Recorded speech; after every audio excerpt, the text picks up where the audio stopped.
Bonsoir à tous et bienvenue sur Maritima TV. À la une, les risques d'incendie sévères continuent de rythmer la vie des randonneurs du département et pour cause, 7 massifs forestiers restent fermés par la préfecture ce lundi.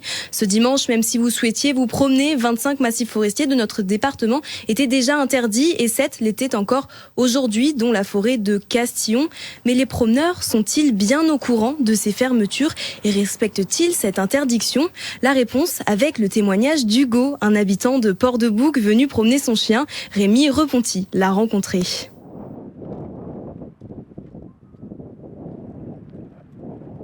J'étais pas forcément au courant.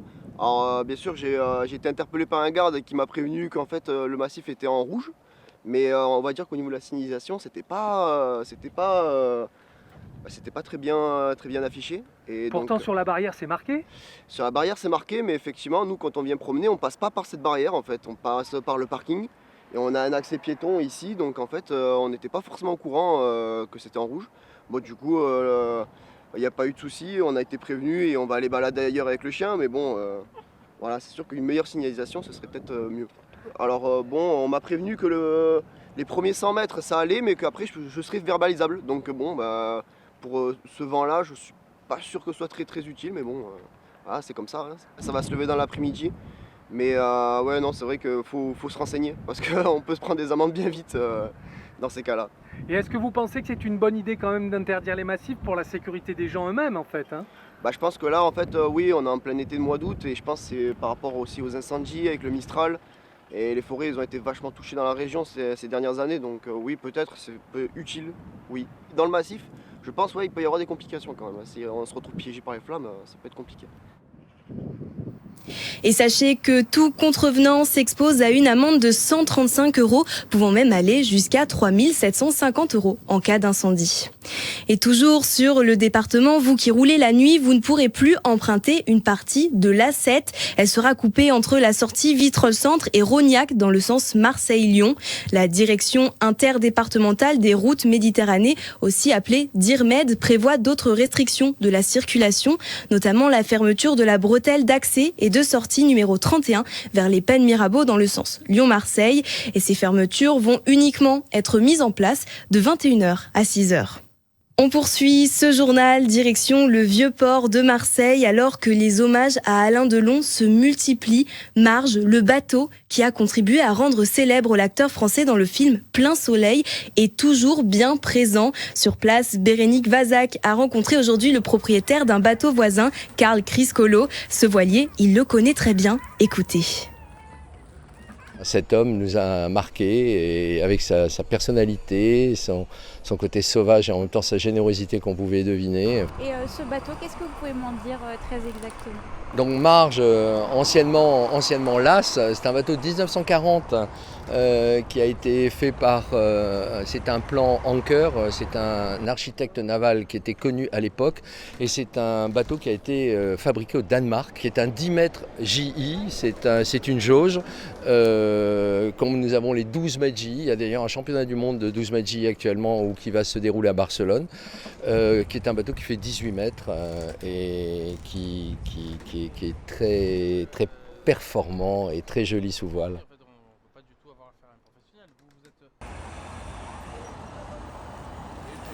Et notez enfin que l'actuel propriétaire de ce bateau qui habite en région parisienne l'a installé sur le Vieux-Port en 2020. En France, maintenant, 6 semaines après les législatives, c'est toujours le flou total sur le poste du Premier ministre. La France insoumise a d'ailleurs mis le feu aux poudres ce week-end en évoquant la destitution du président de la République Emmanuel Macron.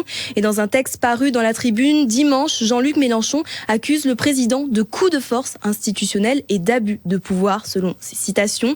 La France insoumise somme le chef de l'État d'admettre le résultat des législatives et de nommer Première ministre Lucie Castet, sans quoi le mouvement déclenchera alors l'article 68 de la Constitution, soit la possibilité de démettre le président de la République en cas de manquement à ses devoirs.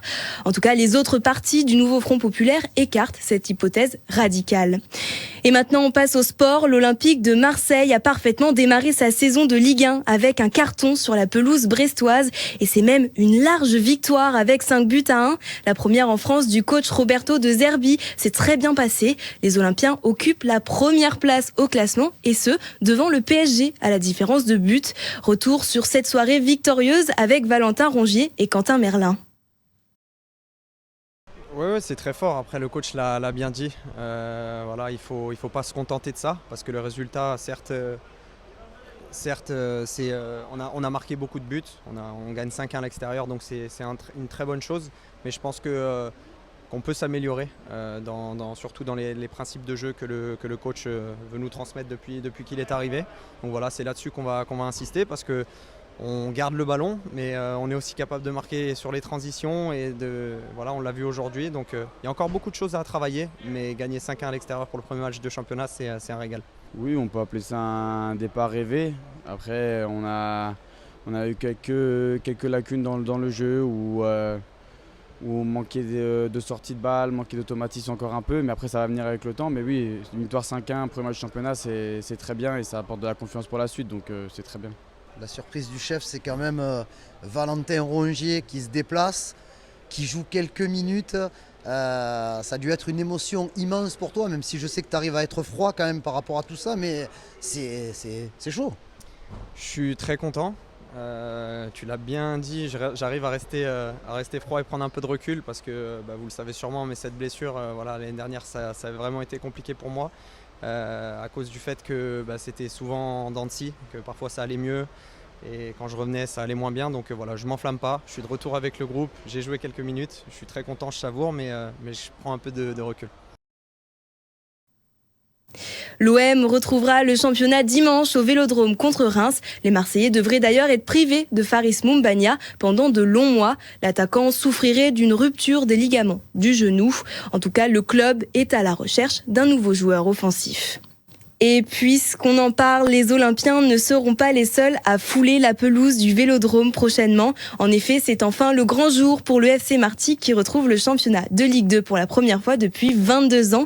Et ils joueront exceptionnellement au stade marseillais. En attendant la fin des travaux de Francis Turcan à Martigues, les 100 et or ouvrent leur saison face à une grosse écurie, le FC Lorient. Une rencontre difficile, mais en début de saison, tout est encore possible dans ce genre de rencontre. Alors on écoute les explications de Thierry Loret, le coach du FC Martigues. Il y a exactement un mois et demi, on va dire, je vais dire 2 mois, je vais arrondir à 2 mois, une équipe qui était en Ligue 1, une équipe qui était en National, donc c'était un gros delta.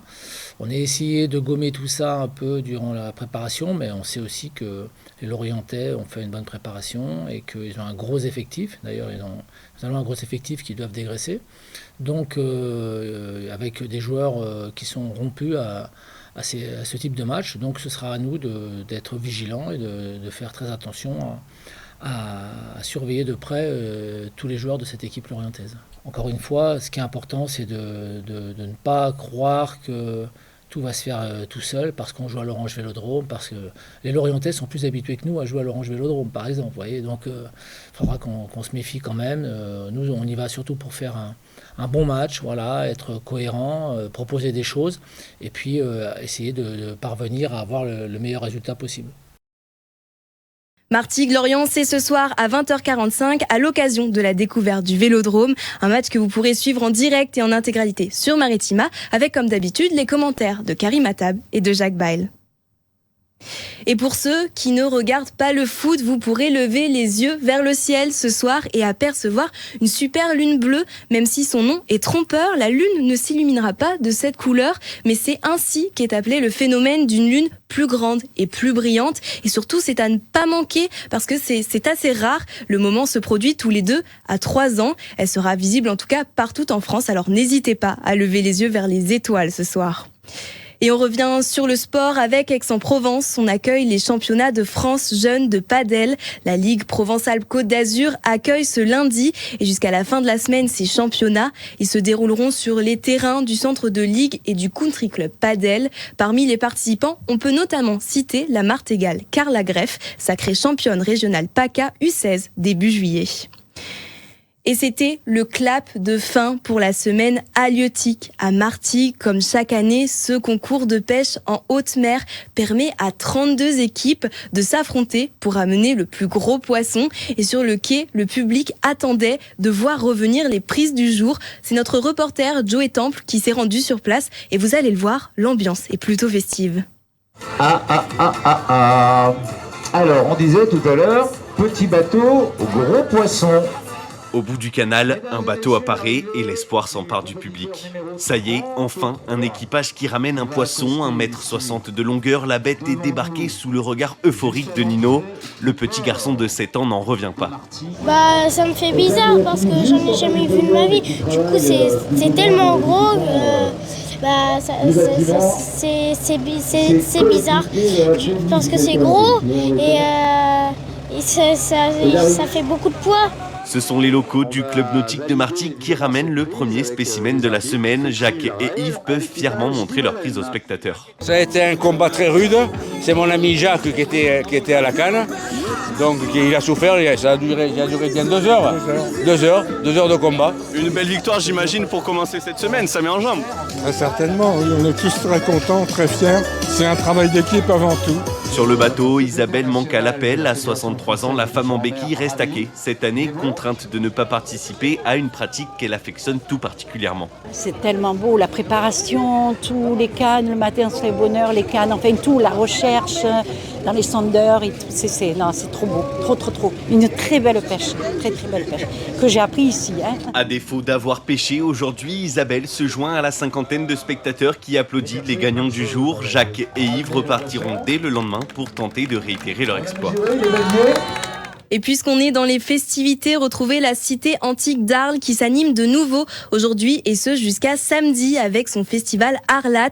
Des animations et reconstitutions portant sur les jeux et plaisirs dans l'Antiquité sauront animer vos journées. Gladiateurs, légionnaires, archéologues et historiens livreront au public les clés de cette époque romaine qui a façonné Arles pour des millénaires. Sans oublier les visites et spectacles dans les monuments antiques inscrits au patrimoine mondial et toutes les autres animations dont la plupart sont gratuites. Il est temps de clôturer ce journal. Merci de nous avoir suivis sur Maritima TV. Je vous souhaite une très belle soirée à tous et tout de suite, on retrouve la météo du 13 avec les prévisions de notre expert météo Paul Marquis.